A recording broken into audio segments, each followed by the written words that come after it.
नागरिकका गुनासा, जिज्ञासा, प्रश्न अनि समस्याको उचित र सशक्त उठान गर्ने दिनेश एफएमको खरो प्रस्तुति कार्यक्रम नागरिक सवाल। नमस्कार आदरणीय श्रोता, नागरिक सवालमा म नारायण अवस्थी, प्रविधिमा साथ दिँदै हुनुहुन्छ छोटोजी र कल्पनाजीले। नागरिक सवालमा दिनहुँ हामी विविध विषयमा चर्चा, परिचर्चा, बहस गर्ने गर्छौँ र आज मैले नागरिक सवालमा राष्ट्रिय विधि विज्ञान प्रयोगशालाको विषयमा चर्चा गर्नेछु, बहस गर्नेछु र कार्यक्रममा उपस्थित हुनुभएको छ अतिथिको रूपमा राष्ट्रिय विधि विज्ञान प्रयोगशाला धनगढीका विशेषज्ञ एवं निमित्त कार्यालय प्रमुख वीरेन्द्र चौधरी। उहाँसँग राष्ट्रिय विधि विज्ञान प्रयोगशाला, अंग्रेजीमा भन्नुपर्दा फोरेन्सिक ल्याब भनेर चाहिँ हामीले सुन्ने गरेका छौँ र त्यसको एउटा युनिट धनगढीमा पनि स्थापना भएर सेवा सुरु गरेको छ। राष्ट्रिय विधि विज्ञान प्रयोगशाला के हो, यसमा चाहिँ यसका उद्देश्यहरू, यसले परीक्षण गर्ने विविध कुराहरू के रहेका छन्, परीक्षणको अवस्थाहरू, यसले दिने सेवाहरू के हुन्, यसले अब चाहिँ धनगढीमा अथवा सुदूरपश्चिम प्रदेशमा स्थापना भएपछि के कुरामा फाइदा पुग्छ अथवा कस्ता कस्ता सेवाहरू हामीले प्रवाह चाहिँ यसमा यो कार्यालयबाट प्राप्त गर्न सक्छौँ भनेर मैले कुराकानी गर्नेछु। 1 घण्टाको समयमा सम्म मैले उहाँसँग कुराकानी गर्नेछु। 8:15 पछि भने तपाईँहरूले चाहिँ सुन्दा सुन्दै केही प्रश्न, केही जिज्ञासा तपाईँहरूको मनमा छ भने फोन गर्न हुनको लागि पनि म अनुरोध गर्न चाहन्छु हाम्रा आदरणीय श्रोताहरूमा, जसको लागि 98 48 62 34 18 मा तपाईँहरूले फोन कल गर्न सक्नुहुनेछ भनेर अनुरोध गर्दै वीरेन्द्र सरलाई मैले नागरिक सवालमा हार्दिक स्वागत गरेँ। नमस्ते, धन्यवाद। आराम हुनुहुन्छ सर? आरामै सर। यो चाहिँ राष्ट्रिय विधि विज्ञान प्रयोगशाला फोरेन्सिक ल्याब धनगढीमा यो भर्खरै तपाईँहरूले सेवा सुरु गरिसक्नु भएको जानकारी दिनुभएको छ। यो प्रयोगशाला अब विविध किसिमका धेरै प्रयोगशाला हुन्छन्, यो राष्ट्रिय विधि विज्ञान प्रयोगशाला अथवा फोरेन्सिक ल्याब अझ महत्त्वपूर्ण हुन्छ भनेर मात्रै हामीलाई थाहा छ। बाँकी कुरा यो प्रयोगशाला के हो भनेर चाहिँ परिचयबाटै सुरु गरौँ। धन्यवाद। सुरुमा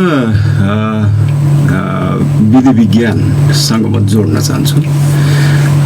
विधि विज्ञान अंग्रेजीमा फोरेन्सिक साइन्स पनि भनिन्छ। यसलाई छोटकरीमा बुझ्नु पर्दाखेरि अपराध अनुसन्धानको क्रममा भेटिएका जति पनि भौतिक सबुतहरू हुन्छन् या प्राप्त गरिएका, बरामद गरिएका भौतिक सबुतहरू हुन्छन्, ती भौतिक सबुतहरूको वैज्ञानिक तरिकाले परीक्षण गरेर त्यसको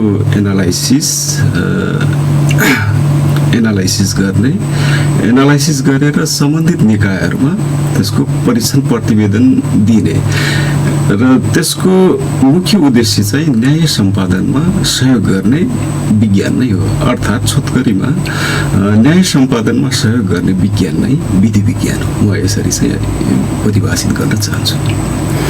अब यो प्रयोगशालाले पनि न्याय सेवालाई सहयोग गर्छ। हजुर। नेपालमा यो विधि विज्ञान प्रयोगशाला खुमलटारमा छ। त्यसपछि अन्यत्र केन्द्रीय प्रहरी विधि विज्ञान प्रयोगशाला सामाखुसीमा पनि छ। अहिले संगठनको रूपमा हेर्ने भने 2टा विधि विज्ञान प्रयोगशाला नेपालमा विद्यमान रहेका छन् र जस अन्तर्गत राष्ट्रिय विधि विज्ञान प्रयोगशाला चाहिँ शिक्षा विज्ञान तथा प्रविधि मन्त्रालय अन्तर्गत रहेको छ। यो चाहिँ विधि विज्ञान प्रयोगशाला प्रहरी संगठनमा पनि अब अपराध अनुसन्धानका लागि परीक्षण उहाँहरूले आफै गर्नुहुन्छ। त्यसपछि स्वतन्त्र ढङ्गको विधि विज्ञान प्रयोगशाला शिक्षा मन्त्रालय अन्तर्गत रहँदै आएको छ। यो धनगढीमा भर्खरै जनवरीबाट तपाईँहरूले सेवा सुरु गर्नुभयो भनेर चाहिँ भन्दै हुनुहुन्थ्यो। विधि विज्ञान प्रयोगशाला का उद्देश्यहरू अब चाहिँ धनगढीमा पनि स्थापना भयो, त्यहाँबाट चाहिँ के गर्न सकिन्छ, कस्तो कस्तो कुराको परीक्षण गर्न सकिन्छ भन्ने आम जिज्ञासालाई मेटाउन मैले चाहिँ सरलाई प्रश्न गरेँ। विधि विज्ञान प्रयोगशाला स्थापनाका उद्देश्यहरू पनि त होला नि? राम्रो प्रश्न। यसको लागि म अलिकति हाम्रो यो राष्ट्रिय विधि विज्ञान प्रयोगशालाको स्थापना किन भयो भन्नेतिर पनि लाग्न चाहन्छु। जस्तो मानव विकास क्रममा जसरी मानव विकास हुँदै जान्छ, क्रमिक रूपमा विकास हुँदै जाँदाखेरि त्यही अनुसारको अपराध अनुसन्धान पनि बढ्दै जान्छ समाजमा। र त्यही क्रममा विधि विज्ञान पनि त्यही अनुसारको तपाईँको अपराध अनुसन्धानको क्रममा चाहिँ भौतिक सबुतहरूको जुन परीक्षण गर्ने चुनौती छ होइन, त्यो परीक्षण गर्नको लागि चाहिँ नेपाल सरकारले 2040 सालमै एउटा स्वतन्त्र न्यायिक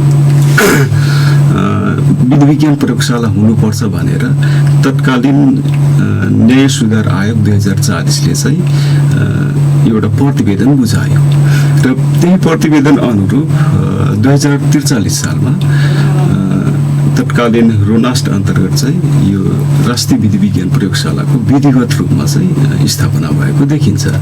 र यसको मुख्य उद्देश्य नै अपराध अनुसन्धानसँग जोडिएका जति पनि भौतिक सबुतहरू छन्, यी भौतिक सबुतहरूको परीक्षण गर्ने र सम्बन्धित निकायलाई परीक्षण प्रतिवेदन पेश गरेर न्याय सम्पादनमा सहयोग गर्नु नै मुख्य उद्देश्य नै हो। र अर्को यसको उद्देश्य भनेको चाहिँ जस्तो परीक्षण गरिसकेपछि आवश्यक परेको अवस्थामा अदालतबाट चाहिँ बकपत्रको रूपमा पनि विशेषज्ञलाई बोलाएको हुन्छ या बकपत्र गर्नुपर्ने हुन्छ। यो भौतिक सबुत के रहेछ त, त्यसको लागि एउटा फरेन्सिक साइन्सका जुन विशेषज्ञहरू हुनुहुन्छ उहाँहरूले चाहिँ एउटा साक्षीको रूपमा चाहिँ बकपत्रको रूपमा चाहिँ जानुहुन्छ, जसलाई अदालत, सम्मानित अदालतले चाहिँ प्रमाणको रूपमा लिन सक्छ। यो चाहिँ फोरेन्सिक ल्याबमा अपराध अनुसन्धानमा सहयोग गर्नको लागि कुन चाहिँ यो युनिटबाट कस्ता सेवाहरू चाहिँ दिने गरिएको छ सर नेपालमा? हजुर, मैले राष्ट्रिय विधि विज्ञान प्रयोगशाला खुमलटारको प्रसङ्गलाई जोड्न चाहेँ। अहिले राष्ट्रिय विधि विज्ञान प्रयोगशाला खुमलटारमा रहेको जुन प्रयोगशाला छ यसमा मुख्य गरी 3वटा शाखाहरू छन्। सरसर्ती भन्नुपर्दाखेरि एउटा केमिस्ट्री शाखा छ, अर्को बायोलोजी, त्यसपछि फिजिक्स। केमिस्ट्री शाखा अन्तर्गत पनि यसका इकाइहरू छन्, जस अन्तर्गत मुख्य गरेर केमिस्ट्री शाखामा चाहिँ टक्सिकोलोजी युनिट र अर्को चाहिँ नार्कोटिक्स युनिट रहेको छ।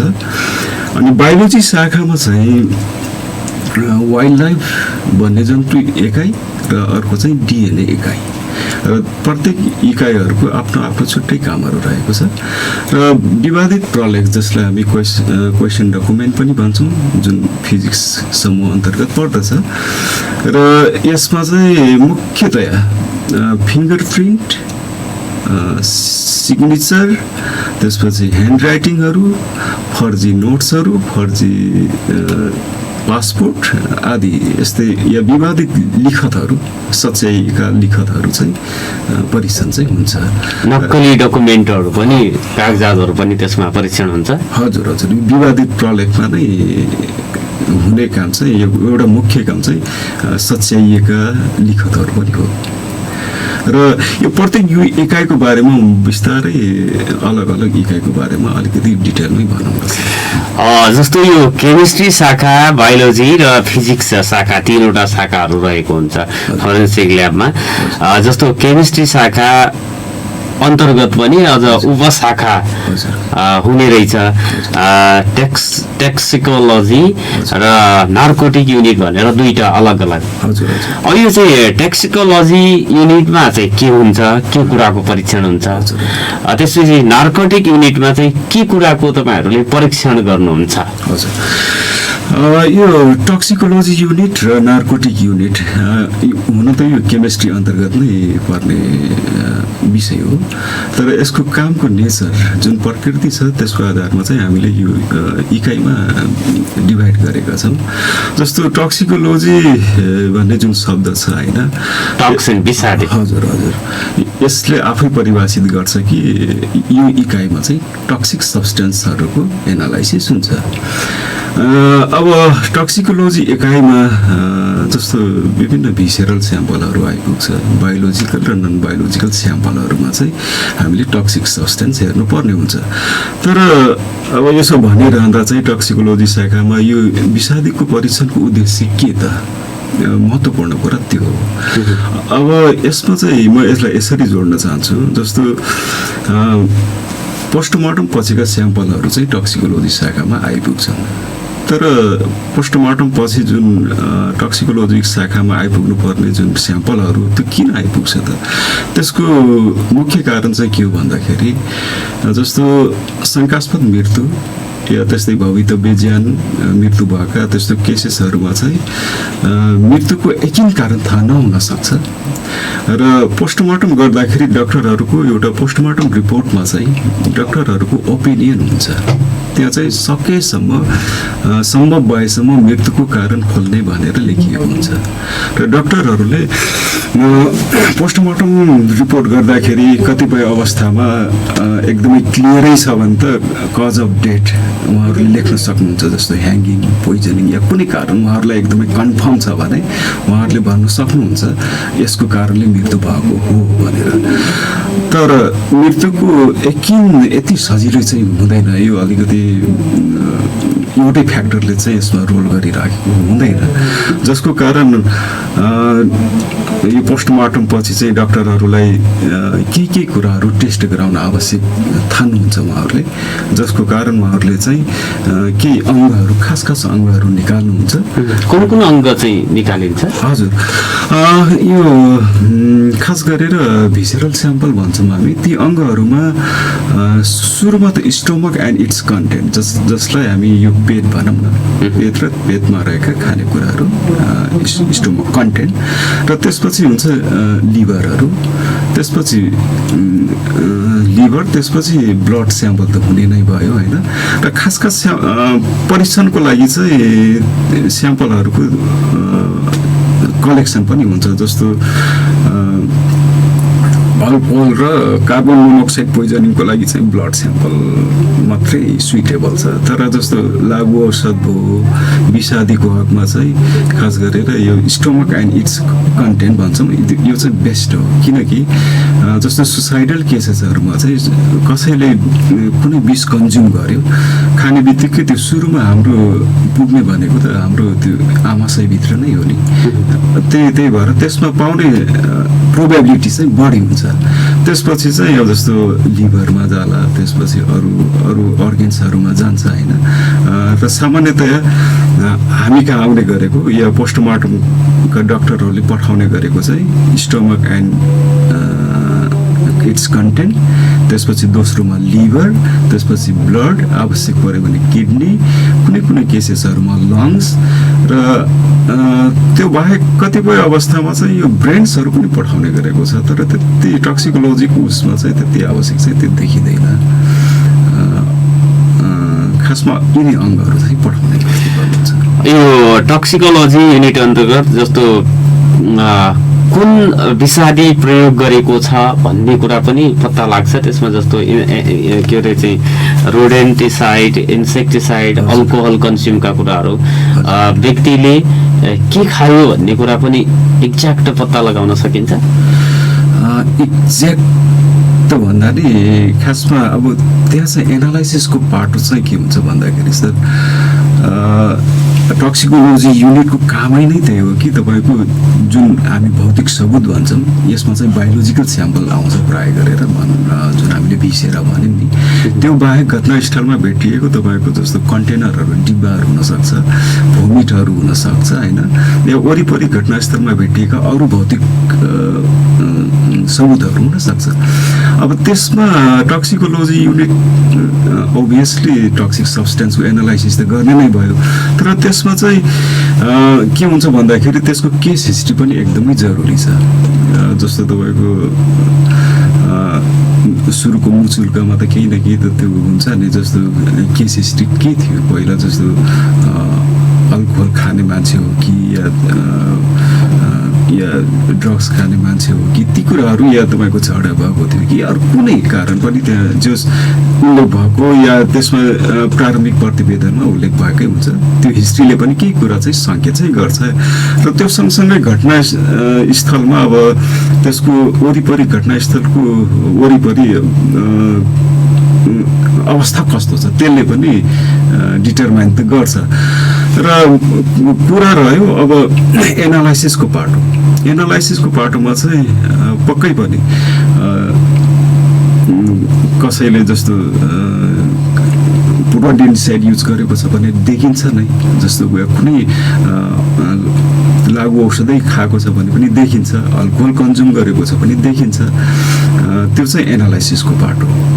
र यो सँगसँगै चाहिँ अब टक्सिकोलोजीमा अल्कोहल पोइजनको कुरा पनि आयो। सँगसँगै यो मैले छुटाउन नहुने यसमा चाहिँ विधि विज्ञान प्रयोगशालाले यो कार्बन मोनोक्साइड पोइजनिङ पनि प्रत्येक वर्ष केही न केही केसेसहरू आउँछन् र केही केस आउँदैनन् पनि, तैपनि तपाईँको त्यो कार्बन मोनोक्साइडसँग रिलेटेड चाहिँ हुन्छन्। यो कार्बन मोनोक्साइड पोइजनिङ भन्नाले यो कार्बन मोनोक्साइड पोइजनिङ भन्दाखेरि यो अक्सिजनको कमीले निसासिएर मर्नुलाई सामान्य भाषामा कार्बन मोनोक्साइड पोइजनिङ भनिन्छ।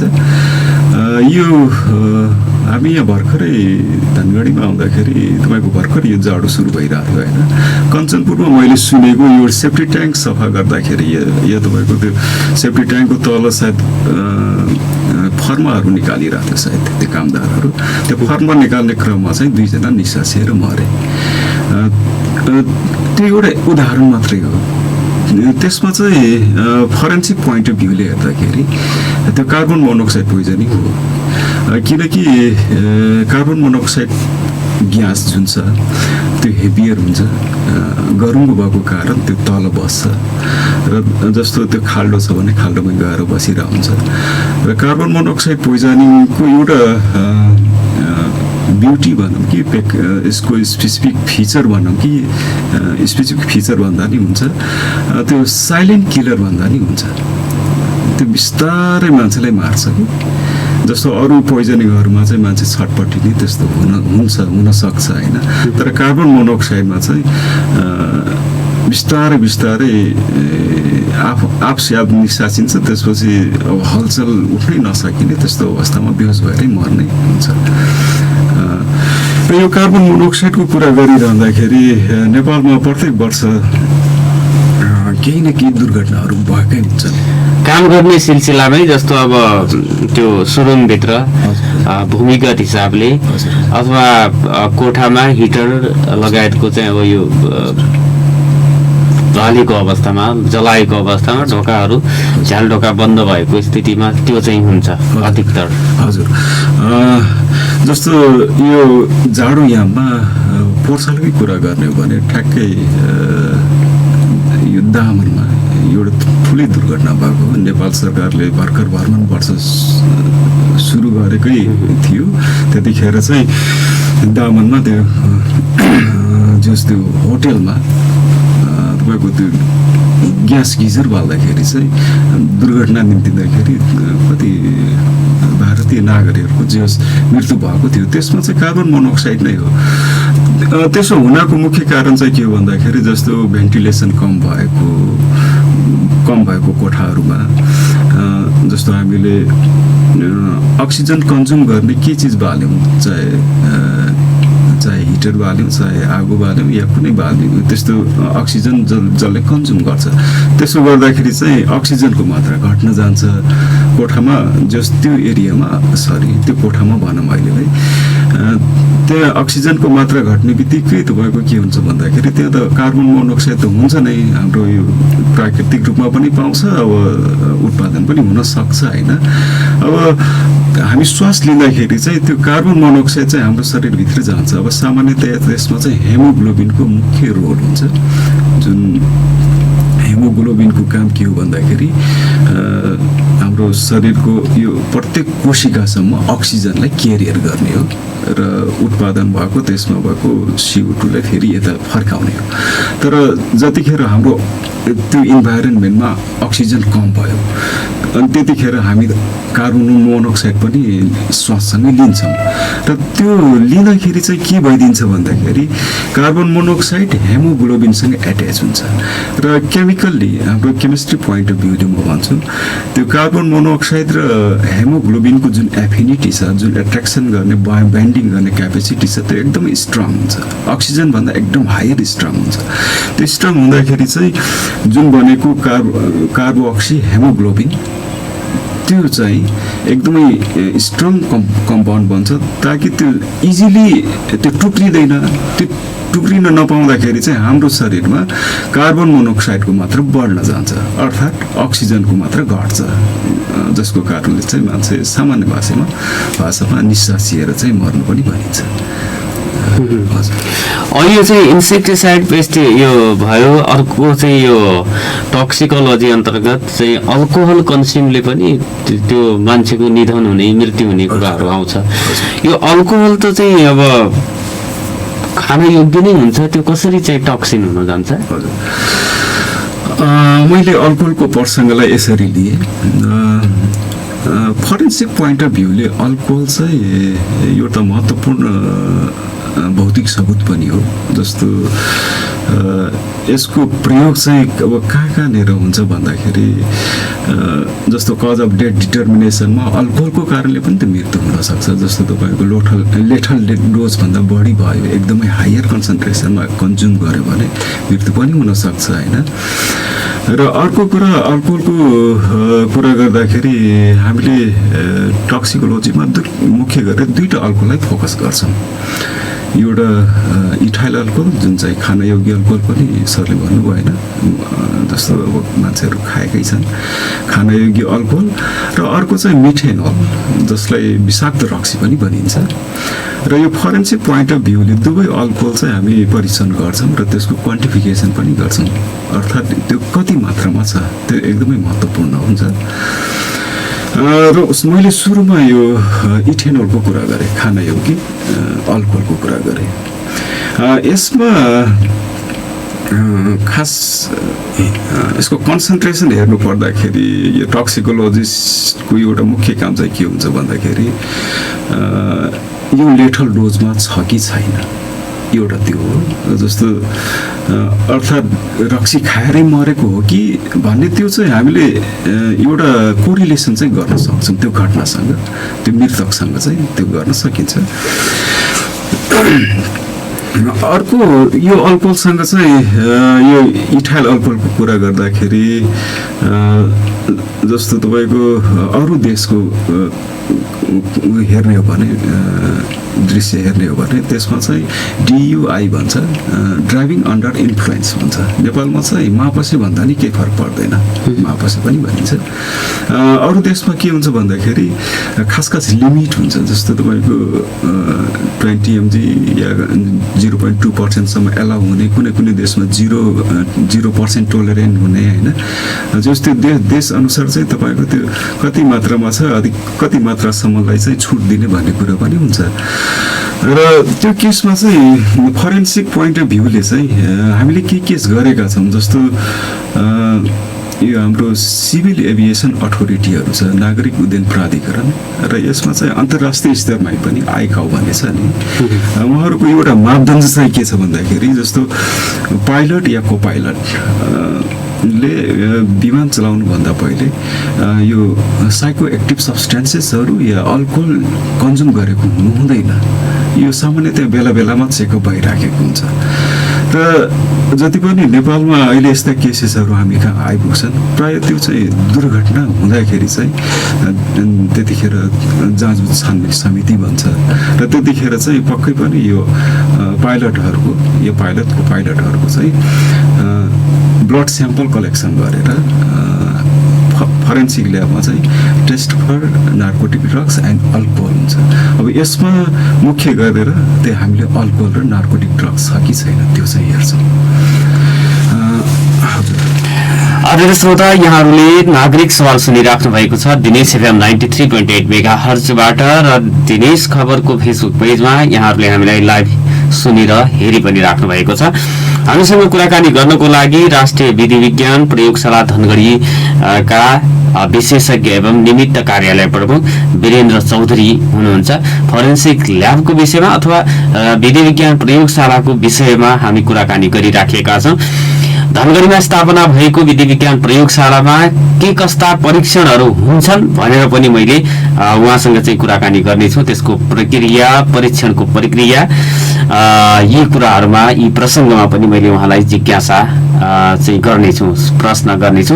091-410-216 मा फोन गर्न नसकिने स्थिति छ। 8:15 पछि 9848 62 34 18 मा तपाईँहरूले फोन कल गरेर आफ्नो जिज्ञासाको विषयमा पनि प्रश्न गर्न सक्नुहुनेछ। राष्ट्रिय विधि विज्ञान प्रयोगशाला धनगढी का निमित्त कार्यालय प्रमुख एवं विशेषज्ञ वीरेन्द्र चौधरीसँग मैले कुराकानी गरिराखेको छु। राष्ट्रिय विधि विज्ञान प्रयोगशाला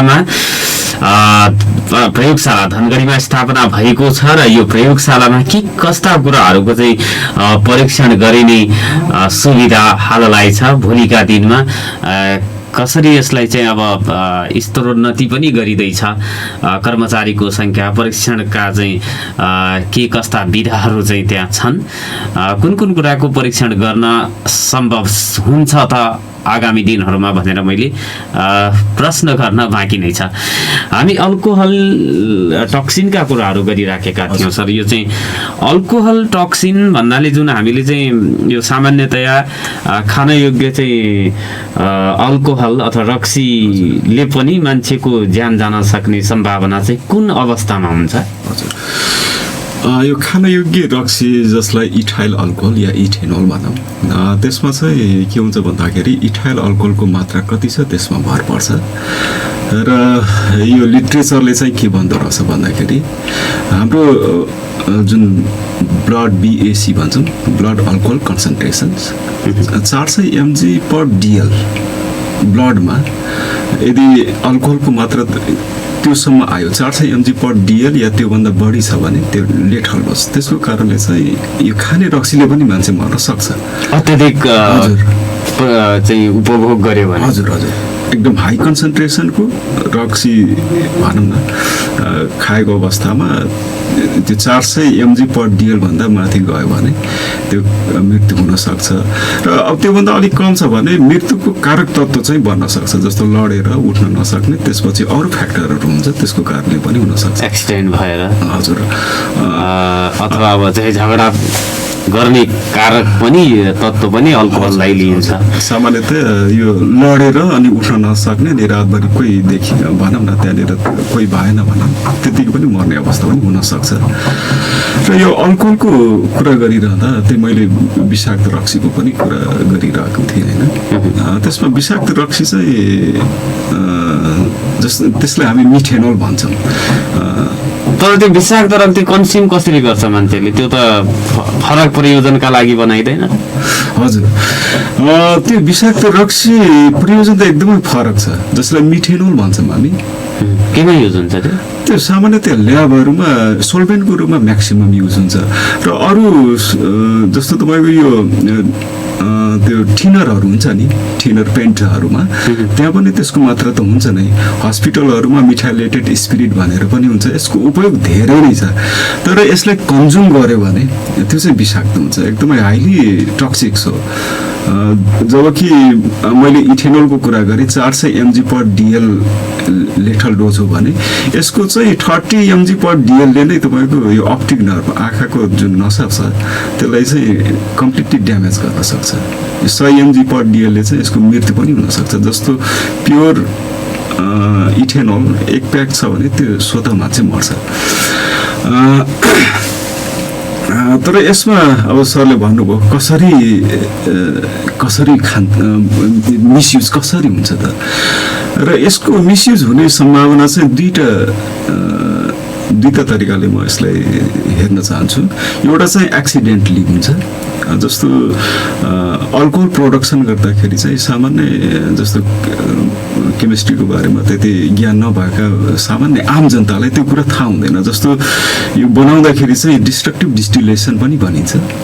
त्यसमा चाहिँ के हुन्छ भन्दाखेरि अक्सिजनको अब्सेन्समा चाहिँ अल्कोहल रक्सी बनाइरहेको हुन्छन्। जस्तो तपाईँको के हुन्छ भन्दाखेरि र मेटेरियलहरूलाई भाँडामा राखेर त्यो जमिन मुनि गाड्दाखेरि चाहिँ तपाईँको अक्सिजन हुँदैन र त्यहाँ चाहिँ अल्कोहलको सँगसँगै इथेनोल सँगसँगै मिथेनोल पनि उत्पादन हुन्छ त्यसमा। र मिथेनोलको मात्रा बढी भयो भने अब मान्छे रक्सी भनेर त खान्छ, तर त्यसमा मिथेनोल हुन्छ। त्यही मिथेनोल खाएर दुर्घटना भएका थुप्रो केसेसहरू छ। खास गरेर इन्डियाहरूमा मैले धेरै सुनेको छु र पूर्वी तराईहरूमा चाहिँ सुनेको छु। यो घटना चाहिँ अलिक बढी नै भयो।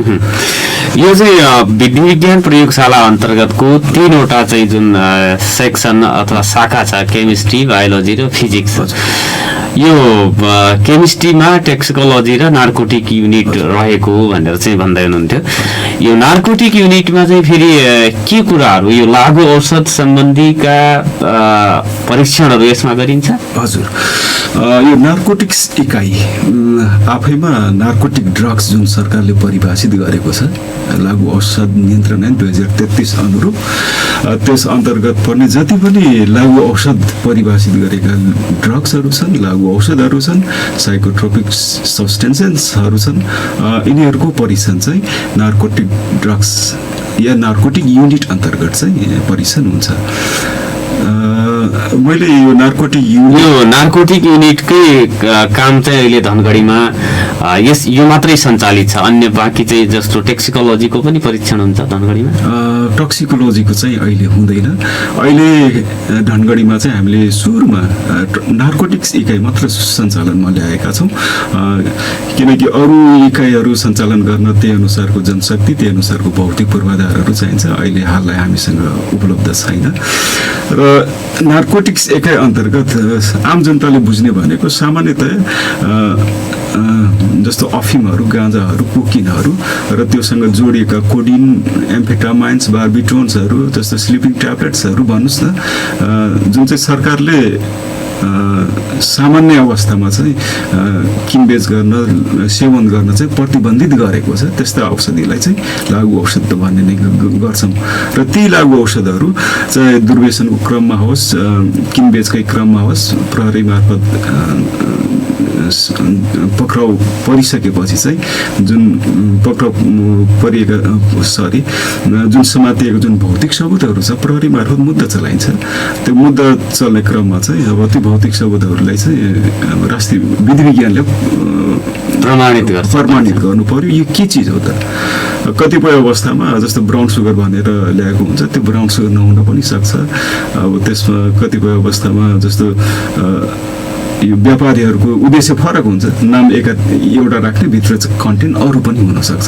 त्यस्तो अवस्थामा चाहिँ अब नार्कोटिक युनिटले महत्त्वपूर्ण रोल पनि खेलिरहेको हुन्छ। यो त नार्कोटिक सब्सटेन्सको परीक्षण गर्ने हो। कसैले नार्कोटिक कन्ज्युम गरेको छ भन्ने कुरा परीक्षण हुन्छ? यो कन्ज्युमै गरेको चाहिँ हामीले प्रयोग गर्ने गरेको छैन। त्यो सब्सटेन्स जुन चाहिँ साबुत प्रमाण प्रहरीले चाहिँ बरामद गर्छ, त्यो नार्कोटिक अब चाहिँ हेरोइन, कोकिन, गाँजा, चरेस हो कि होइन भनेर तपाईँहरूले परीक्षण चाहिँ गर्नुहुन्छ? हजुर हजुर। तर मान्छेकै शरीरमै यसले खाएको छ, कन्ज्युम गरेको स्थितिमा या चाहिँ फेरि चाहिँ त्यसको डेथ भयो भने फेरि हुनसक्छ होला, भिसेरामा त त्यो आउँछ होला। त्यो भिसेरामा चाहिँ त्यो आउँछ, किनकि त्यो भिसेरामा चाहिँ जस्तो एकदमै धेरै ओभरडोज भएर पनि हुनसक्छ, या तपाईँको हेबिचुअल मान्छे खाइराखेको अवस्थामा नि केही मात्रामा छ भने पनि त्यो चाहिँ भिसेरामा चाहिँ हेर्न सकिन्छ। तर जिउँदो केसमा चाहिँ अहिलेसम्म प्र्याक्टिस चाहिँ छैन। अब क्लिनिकल टक्सिकोलोजी चलाउँदा चाहिँ के केसहरू चाहिँ गरिन्थ्यो, तर अहिलेलाई छैन। यो बायोलोजी चाहिँ अन्तर्गत चाहिँ वाइल्ड लाइफ र डिएनए को परीक्षण चाहिँ हुँदो रहेछ। हजुर।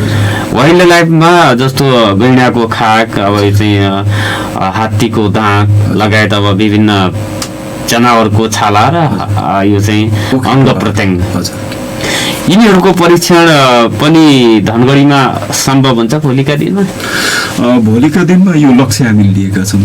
जुन जुन सेवा हामी केन्द्रमा दिइराखेका छौँ अहिले त्यही कन्सेप्ट अनुसार नै हाम्रो ओएनएम भएको छ। त्यही अनुसार हामी वैज्ञानिक उपकरणहरूको खरिद गर्ने प्रक्रियामा पनि छौँ र आगामी दिनमा विधि विज्ञान भनिसकेपछि एउटै इकाइको काम गर्ने पक्कै पनि हुनु हुँदैन। त्यसको लागि चाहिँ विधि विज्ञान सेवाभित्र पर्ने न्यूनतम सेवाहरू चाहिँ सबै युनिट जस्तो लिखतहरू भयो, वाइल्ड लाइफका केसेसहरू भयो, टक्सिकोलोजी भयो, लागु औषध भयो, के कति गर्न सकिन्छ त्यो चाहिँ गर्नै पर्छ र आगामी दिनमा हामीले पक्कै पनि यो वाइल्ड लाइफ र डिएनए प्लस विवादित प्रलेखका केसहरू पक्कै पनि गर्ने नै छौँ। अहिलेलाई यो नार्कोटिक युनिट चाहिँ फङ्सनमा छ? हजुर, यो भर्खरै 1 हप्ता जति भयो हामीले केस रिसिभ गर्न सुरु गरेको। हामीले केस रिसिभ गरिसकेको अवस्था छ, रिपोर्टिङ पनि भइसकेको अवस्था छ। जस आउने क्रम जारी छ किनकि भर्खरै हामीले सुरु गरेका छौँ। यसको लागि हामीसँग वैज्ञानिक उपकरण GCMS छ जुन चाहिँ एकदमै सोफिस्टिकेटेड इन्स्ट्रुमेन्ट हो। त्यो नभइकन त अब फरेन्सिक ल्याबमा नार्कोटिक युनिट र टक्सिकोलोजी युनिट चलाउन एकदमै गाह्रो छ। त्यही भएर यो चाहिँ एकदमै आवश्यक छ। जुन सरकारले लगानी गरेको अवस्थामा हामीले भित्र्याउन सफल भएका छौँ र त्यसैको मद्दतबाट चाहिँ काम गर्यो। केमिस्ट्री, बायोलोजी र फिजिक्स अन्तर्गत टक्सिकोलोजी, नार्कोटिक, वाइल्ड लाइफ, डिएनए र विवादित प्रलेखको परीक्षण गर्नको लागि उपकरणहरूको इन्स्टलमेन्ट धनगढीमा भइसकेको, जनशक्तिको मात्रै अभाव रहेको स्थिति हो अहिले? यो अरू युनिटको चाहिँ इन्स्टल भइसकेको छैन। यो नार्कोटिक्सको GCMS चाहिँ इन्स्टल भइसकेको तर जस्तो अरू लक्ष्य त अब जम्मै जो सुदूरपश्चिमबाट अब चाहिँ प्रयोगशाला, विधि विज्ञान प्रयोगशालामा परीक्षण गर्नुपर्ने कुराको लागि काठमाडौँ धाइराख्नु नपरोस् भन्ने हेतुले त्यो उद्देश्यका साथ सरकारले स्थापना गरेको होला। कति दिन, अब कति महिना अथवा कति समय लाग्छ भन्ने चाहिँ भनेको छ अहिलेसम्म मन्त्रालयले? यसमा यस्तो छ, हेर्नुहोस्, हाम्रो वार्षिक कार्यक्रम अनुसार यो वर्ष चाहिँ हाम्रो वैज्ञानिक उपकरणहरू खरिद गर्ने प्रक्रिया अगाडि गइसक्यो सबै युनिटका लागि। हजुर, खासमा 2टा युनिट बाँकी थियो। त्यसमा चाहिँ एकदमै धेरै कस्ट पर्ने डिएनए एनालाइजर हो। झनै 2 करोडभन्दा माथिको पर्छ त्यसलाई। डिएनए एनालाइजर जुन चाहिँ बायोलोजी शाखामा वाइल्ड लाइफ डिएनए पनि हुनसक्छ, मानव डिएनए पनि हुनसक्छ होइन। जस डिएनए युनिटको लागि डिएनए एनालाइजर त्यो चाहिँ खरिद प्रक्रियामै छ। अनि अर्को चाहिँ हाम्रो यो विवादित प्रलेखको लागि चाहिँ VSC भन्छौँ, video spectral comparator, VSC instrument, त्यो पनि सँगसँगै खरिद प्रक्रियामै छन्। अनि यो वैज्ञानिक उपकरण खरिद प्रक्रियामै छन्। अनि सँगसँगै जनशक्ति चाहियो। जनशक्तिको लागि चाहिँ भर्खरै यो 9 गते विज्ञापनको लागि आह्वान गरिएको छ। धनगढी सुदूरपश्चिमको लागि चाहिँ ओएनएम अनुसार 15 जनाको दरबन्दी रहेको छ। अवश्य पनि दसैँ अगावै, आउँदो दसैँ अगावै कर्मचारीहरूको पदपूर्ति र अहिले लोकसेवाले विज्ञापन गरेको अवस्था। हजुर, दसैँ अगावै एउटा मोटामोटी योजना भनौँ न, कर्मचारीहरूको पदपूर्ति र नयाँ आउने इन्स्ट्रुमेन्टहरूको इन्स्टलमेन्ट चाहिँ पक्कै हुनुपर्छ। त्यसपछि जम्मै कुराको जस्तो यो नार्कोटिक, टक्सिकोलोजी, वाइल्ड लाइफ, डिएनए र यो चाहिँ विवादित प्रलेखको पनि परीक्षण सुरु हुन्छ। सुरु गर्छौँ। अब के कति गर्न सकिने त्यसमा चाहिँ म्यान पावर र हाम्रो भौतिक पूर्वाधारमा नै भर पर्ने कुरा हुन्छ। अक्सर गरेर विधि विज्ञान प्रयोगशालामा यो चाहिँ कानुनी प्रक्रियाबाट नै परीक्षणका लागि आउनुपर्ने हुन्छ होला नि, प्रहरी उसबाटै। अन्यथा अन्य अवस्थामा चाहिँ त्यो परीक्षण गर्न सकिने स्थिति चाहिँ छैन होला। व्यक्तिगत रूपमा मैले यहाँ चाहिँ धेरै जसो केसेसहरूको कुरा गर्दाखेरि व्यक्तिगत रूपमा केसहरू रिसिभ हुँदैन। त्यो कानुनी प्रक्रियाबाट आएका कुराहरूलाई मात्रै रिसिभ गर्ने। जस्तो वाइल्ड लाइफमै कुरा गर्ने हो भने वाइल्ड लाइफमा सरोकार राख्ने निकाय भनेको डिभिजन वन कार्यालय राष्ट्रिय निकुञ्जबाट आउने जति पनि केसेसहरू छन् उहाँहरू मार्फत आउँछ केसेसहरू। अब त्यो भौतिक सबुतहरू आउँदाखेरि चाहिँ अब त्यसको चयन कसरी छ, कसरी ल्याउने, स्याम्पलिङ कसरी गर्ने, ती कुराहरू आफ्नो ठाउँमा छ, तर व्यक्तिगत रूपमा ल्याउन मिल्दैन।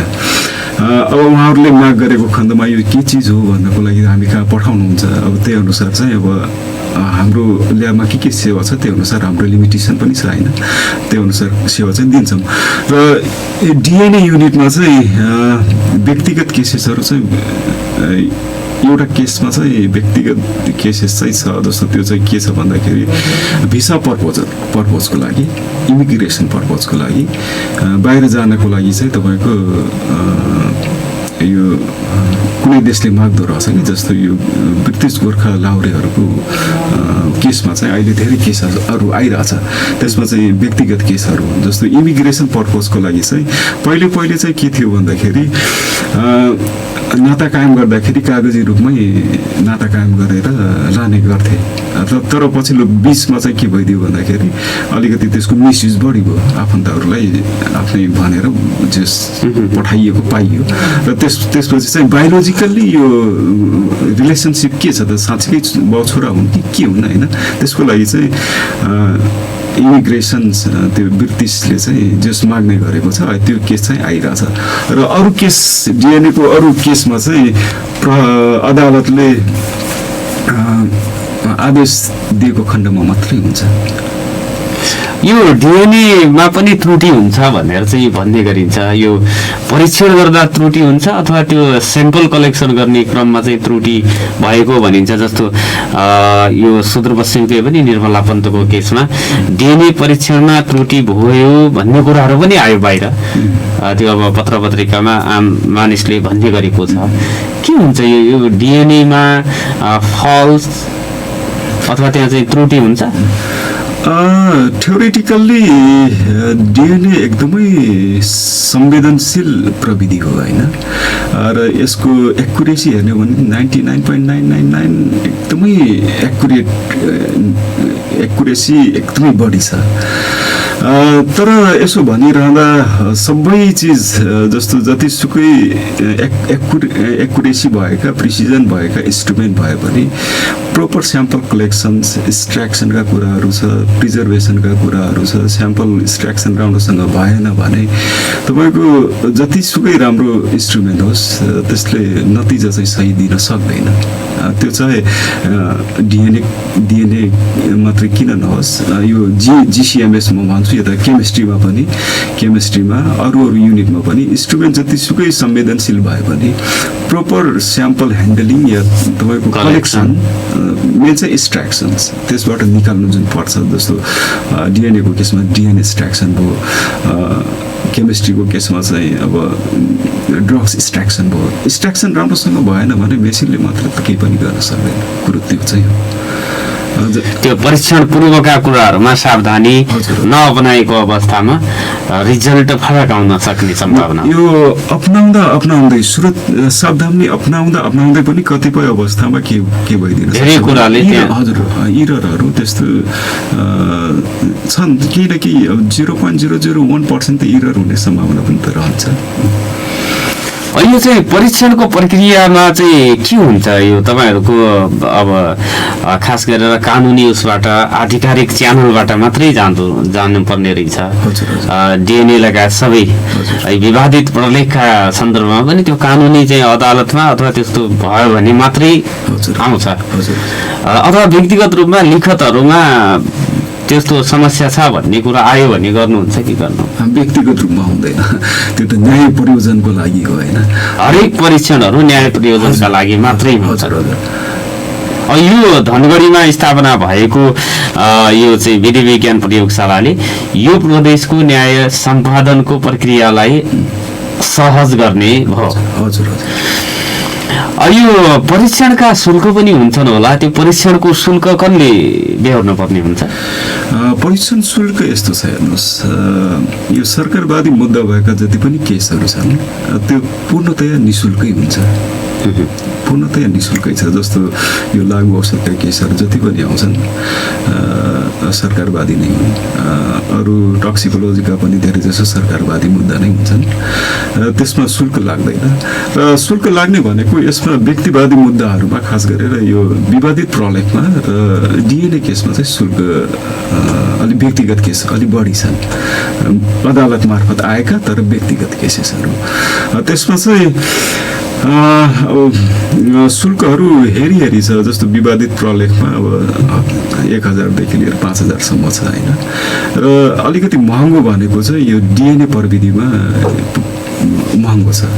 त्यसमा चाहिँ कम्तीमा 10,000देखि लिएर 16,000सम्म प्रत्येक स्याम्पलको या प्रत्येक नमुनाको परीक्षण शुल्क रहेको छ। र केमिस्ट्रीमा चाहिँ सामान्यतया 1500देखि लिएर 3000सम्म रहेको छ। र यो परीक्षण कसले बिहोर्ने भन्ने कुरामा चाहिँ सामान्यतया अब वादी प्रतिवादीहरू यस्तो केसमा चाहिँ आफैले बिहोर्ने गरेको अवस्था रहेको छ। यो चाहिँ जस्तो प्रयोगशालामा परीक्षणका स्थापना जस्तो अब सञ्चालनका चुनौतीहरू पनि रहेका हुन्छन्। जस्तो धनगढी कार्यालयको चाहिँ पनि आगामी कार्यक्रमहरू रहेका होलान्, के रहेका छन्? र यो सँगसँगै विधि विज्ञान विषयको अन्तर्क्रिया जति धेरै भयो त्यति धेरै फाइदा सबै पक्षलाई हुन्छ होला। राज्य पक्षलाई पनि हुन्छ, कानुन सम्पादन गर्ने कुरामा पनि चाहिँ हुन्छ भन्नका लागि यो विधि विज्ञान आलेखहरू यी कुराहरूको पनि प्रासङ्गिकता आवश्यकता कतिको चाहिँ छ जस्तो लाग्छ यहाँलाई? एकदमै हेर्नुहोस्, यो मैले यो प्रसङ्गलाई जोड्न चाहेँ। आम जनताहरूमा चाहिँ यो विधि विज्ञान भनेको के हो भन्ने कुरो पहिला त एकदमै नयाँ नै लाग्थ्यो। अहिले पनि यो शब्द चाहिँ विधि विज्ञान त्यति पपुलर चाहिँ छैन। बरु फरेन्सिक भनेर अलिकति मान्छेहरू चाँडै नै चिन्ने होइन। तर विधि विज्ञान भनेको चाहिँ के रहेछ भनेर अलिकति सामान्य मान्छेलाई पनि त्यो थाहा नहुन पनि सक्छ। र सरोकार राख्ने निकायहरूलाई त स्वत थाहा नै भइहाल्छ। तर आम जनताहरूलाई चाहिँ विधि विज्ञान के रहेछ भन्ने कुरो चाहिँ एकदमै कमै मात्रामा थाहा छ। किनकि म सुरुमा यो अफिसमा जाँदाखेरि मलाई नै थाहा थिएन विधि विज्ञान के हो।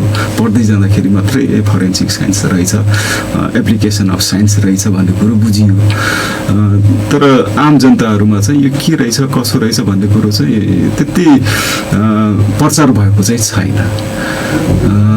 जसको कारण मैले केही आलेखहरू पनि योसँग अहिले धनगढी आउँदा चाहिँ 3-4वटा आलेखहरू चाहिँ यो विधि विज्ञानसँग जोडेको छु, ताकि जनमानससँग चाहिँ जोडियोस्, विधि विज्ञान यस्तो रहेछ है भन्ने कुरो पुगोस् भन्ने मेरो चाहना हो।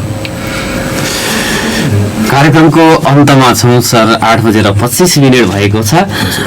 मैले अन्तमा यहाँसँग चाहिँ अब यो यही विधि विज्ञान प्रयोगशालाका सन्दर्भमा भन्नै पर्ने कुराहरू मैले सोध्न छुटाएका कुराहरू र सरले भन्नै पर्ने केही कुराहरू छ भने भन्न अनुरोध गरेँ। विधि विज्ञानसँग सम्बन्धित अब चुनौतीहरू चाहिँ थुप्रो छन्। चुनौती चाहिँ के छ भन्दाखेरि जस्तो अहिले हामी भर्खर इस्ट्याब्लिस भएका छौँ। अब सरोकार राख्ने निकायहरूले अब कार्य सम्पादन के होला कसो होला भन्ने पनि छ, हामीले कति काम दिन सक्छौँ भन्ने पनि छ होइन। त्यसको लागि चाहिँ महत्त्वपूर्ण पक्ष के छ भन्दाखेरि दक्ष जनशक्ति चाहियो। एक जनशक्ति काम गर्नलाई, त्यसपछि उपकरण चाहियो। 2 त उपकरण राख्नलाई चाहियो तपाईँको भौतिक पूर्वाधार। अरू यो प्रयोगशाला भएको कारणले गर्दाखेरि जस्तो अरू कागजी काम गर्ने जुन अफिसहरू हुन्छ नि त्योभन्दा एकदमै भिन्नै प्रकृतिको अफिस हो यो प्रयोगशाला हो। जसको कारण यसको जुन सुरुको सेटअप हुनुपर्ने हो, जस्तो एउटा ल्याब हुन्छ नि, ल्याबमा त्यही अनुसारको तपाईँको इन्स्ट्रुमेन्ट राख्ने स्पेस, त्यसलाई चाहिने न्यूनतम पूर्वाधारहरू, त्यही अनुसारको तपाईँको त्यो पानीदेखि लिएर पानी बिजुली जस्तो 3 फेज लाइन चाहिएला, धेरै कुराहरू छन्। जस्तो फ्लक्चुएसन हुन्छ काम गर्दाखेरि ती कुराहरू छन्। र यसलाई मैले यसरी लिएँ जनशक्ति एउटा चुनौती हो, अर्को चाहिँ भौतिक पूर्वाधार। अब जनशक्तिको कुरा गर्दाखेरि विज्ञापन भइसकेको छ, कर्मचारीहरू आउलान्, त्यो आफ्नो ठाउँमा छ, उहाँहरूलाई ट्रेन गराउने कुरो महत्त्वपूर्ण कुरो हो। त्यसको लागि चाहिँ अहिले आन्तरिक रूपमा त हामी राष्ट्रिय विधि विज्ञान प्रयोगशाला खुमलटारमै गराउँला। त्यसबाहेक खासमा बाहिर जानुपर्ने आवश्यकता देखिन्छ। कम्तीमा केही नभए पनि राज्यले नयाँ कर्मचारीहरूलाई जस्तो कम्तीमा इन्डियासम्म भए पनि फरेन्सिकका ट्रेनिङ हुन्छन् होइन, त्यहाँसम्म एक्सपोज गराउन सकियो भने नयाँ आउने जुन कर्मचारीहरू ट्रेन हुन्छन्, ट्रेन जनशक्ति भएपछि मात्रै तपाईँको जुन हाम्रो कार्य सम्पादन हो त्यसमा एकदमै महत्त्वपूर्ण रोल हुन्छ कि। र अर्को रह्यो भौतिक पूर्वाधार। भौतिक पूर्वाधार भन्नाले भवनबाट सुरु गर्नुपर्ने हुन्छ। तपाईँहरू पुरानो जिल्ला शिक्षा कार्यालयको भवनमै हुनुहुन्छ। हजुर, उनीहरूलाई त अलग्गै चाहिएला नि भवन त। एकदमै अहिले तत्कालै ती शिक्षा कार्यालयकै जुन 3 कोठे भवन र 2वटा कोठा हामी 5वटा कोठा युज गरिरहेछौँ। काम चलाउनु भनेर माथिबाटै आदेश आएको छ र हामीले सकभर अहिलेलाई त काम चल्छ, तर आगामी दिनमा हामीलाई नयाँ उपकरण आउँदाखेरि त अर्को स्पेस चाहिएन नि। पक्कै पनि यो 2 महिनापछि त हामीलाई चाहिन्छ नै। त्यसपछि यसको लागि चाहिँ अब जस्तो या त सरकारी बिल्डिङहरू खोज्नु पर्यो, होइन भने भाडामा जानु पर्यो, होइन भने र अर्को सबभन्दा राम्रो उपाय चाहिँ तपाईँको आफ्नै भवन नभइकन यसको लागि चाहिँ अरू विकल्प हुन सक्दैन। सुरुको फेजमा हामीले सरकारी भवनहरू खोज्यौँ, तर धनगढीमै अहिले राजधानी भएको कारण, सुदूरपश्चिम प्रदेशको राजधानी धनगढीमै भएको कारण यहाँ हामीले कुनै खाली सरकारी भवन भेटेनौँ। अब निजीमा जाँदाखेरि पनि त्यही अनुसारको तोडफोड गर्नुपर्नेदेखि लिएर कोल्ड रुम बनाउनु पर्नेदेखि लिएर धेरै कुराहरू आउँछ। भौतिक सबुतहरूको सुरक्षाको कुराहरूदेखि लिएर ती कुराहरू आउँछ। त्यही भएर हामीले चाहिँ भौतिक पूर्वाधारको लागि चाहिँ आफ्नै जमिनको लागि पहल गरेका थियौँ र त्यो पहल हामी सडक विभाग अन्तर्गत रहेको गोदावरी स्थित हेभी इक्विपमेन्ट जुन गोदावरीमा रहेको छ नि, त्यो सँगै रहेको उत्तरपट्टि रहेको जुन जग्गा हामीले माग गरेका थियौँ, यो सिफारिस हुँदै गएर अहिले हाम्रो फाइल चाहिँ भौतिक तथा यातायात मन्त्रालयमा अहिले पेन्डिङमा रहेको छ।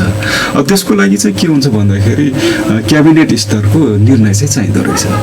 त्यो निर्णय भइदियो, हाम्रो चाहिँ समय सिद्धिएको छ, त्यो निर्णय पनि चाँडै पुरा होस् भन्ने कामनाका साथ समय दिनुभएकोमा हार्दिक धन्यवाद दिनु। धन्यवाद। विधि विज्ञानसँग सम्बन्धित कुराहरूलाई सेयर गर्नु मलाई समय दिनुभयो। दिनेश खबर परिवारलाई धेरै धेरै धन्यवाद। आदरणीय श्रोता, भोलि अर्को विषय र प्रसङ्गमा संवाद गर्ने वाचाका साथ मलाई पनि बिदा दिनुहोस्। नमस्कार, शुभ दिन।